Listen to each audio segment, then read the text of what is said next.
पालघर में साधु हत्याकांड के बाद चर्चा में आए काशीनाथ गोविंद चौधरी एक बार फिर विवादों में घिर गए हैं। कांसा पुलिस थाने में उनके खिलाफ मारपीट और हिंसा का मामला दर्ज किया गया है। क्रिकेट प्रतियोगिता के दौरान स्टॉल लगाने को लेकर हुए विवाद में 4 लोगों के साथ मिलकर युवक अजय सावर की पिटाई का आरोप है। घायल युवक का इलाज अस्पताल में जारी है और पुलिस मामले की जांच कर रही है। नमस्कार, माझे नाव अरुण सकाराम मिसाळ, राहणारा मोडगाव तोरणीपाडा। या आदिवासी क्रिकेटचा महासंग्राम दरवर्षीप्रमाणे आयोजित केला जातो। त्या ठिकाणी आम्ही छोटंसं स्टॉल दुकान, वडापाव थंड्याचे दुकान करण्यात आलं होतं। तिथे जागा मालकाला विचारून लावलेलं होतं।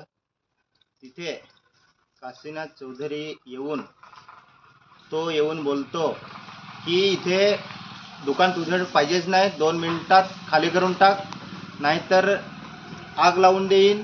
आणि मारपीट केली आमची आणि माझ्या वडिलांना सुद्धा मारलं आणि छोटे भावाला धमक्या, परवीन ठाकरेला धमक्या, जयेश चौधरीला धमक्या।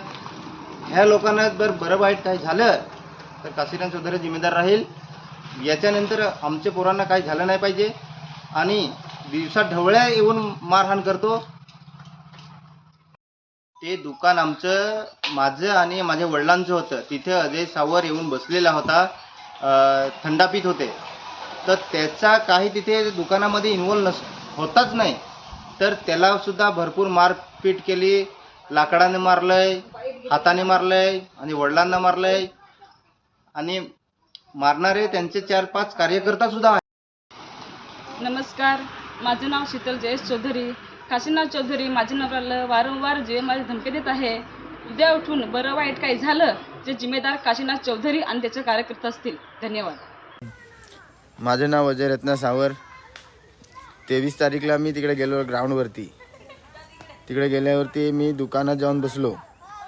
त्याच्यानंतर काशीनाथ चौधरी, त्याच्याबरोबर संगतीत आलेत जयवंत भुरभुरे, वसंत चौधरी, शैलेश सांबर हे आलेत आणि डायरेक्ट मारायलाच घेतले। त्यांनी पहिले अरुणला मारले, नंतर त्याच्या बाबांना मारलं आणि मी ते साईडलाच बसलेलो होतो। नंतर त्यांनी मला मारलं। मी सांगतो मला कशाला मारता? ते काय बोलत नव्हते, मला सांगून मारत, तुम्ही फटाकडे कशाला फोडले, तुम्ही हे करता ते करता।